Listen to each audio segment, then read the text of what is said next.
یکی از آقایون افاضات کردن که این سیل و طوفانی که در اروپا آمده این به خاطر بیبندوباری زنهاشون. با 2 تا گوشم شنیدم شیخ شهر روز جمعه بر فراز منبری شیره ها را خورد و حکمت در نمود. گفت ای شیر سراپا شکری. بعد از آن فرمود این طوفان و سیل در اروپای به این پهناوری هست از بیبندوباری زنان، بی‌حجابی، لخت و عوری، دلبری. گفتم ای شیخ اجل 100 آفرین بر چنین کشف ثقیل الباوری. ماندم انگشت بر لب از کجا کرده ای این کشف خیلی محشری.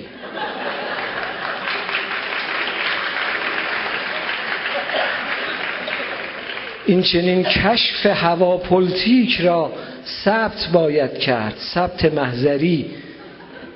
تازه فهمیدم شقیقه با گوزن ربط دارد در بلاد کافری.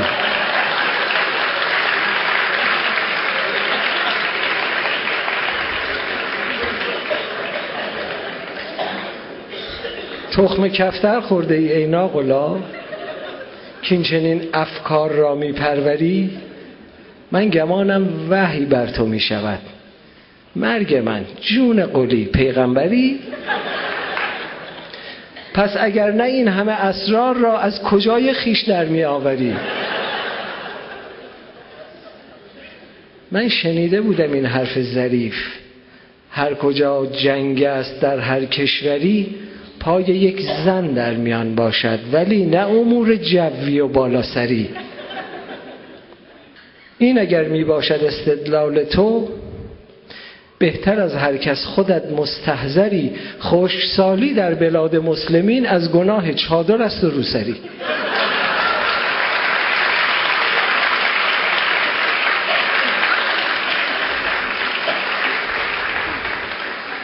رودها خشک و درختان زرد رو مرد گاو مشتسن از لاغری. تا ببارد برف و باران از هوا در هوای سرد ماه آذری. امر کن زنها کمی شلتر کنند روسری را اینوری یا آنوری. تا مگر باران ببارد بر زمین محض ابروی زری خال پری. بعد از آن درویش کن چشم خودت، بعد از آن درویش کن چشم خودت یا نگاهش کن به چشم خواهری. تا که دیدی سیل جاری شد بگو بس کنندان اشوه و اشوهگری. روی خود محکم بگیرندان چنان کاسمان واماند از سیلاوری. گرچه با این حرف ها شیخ کبیر آب روی شیخ ها را میبری، لیک ممنونم برای طنز ما دم به دم مضمون نو میپروری. حال میفهمم چرا اشعار من هر کجا دارد هزاران مشتری.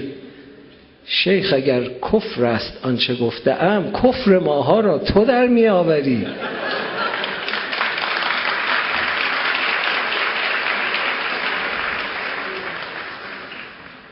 خر تصور کرده ای این قوم را یا که خود بر نسبت خرها خری؟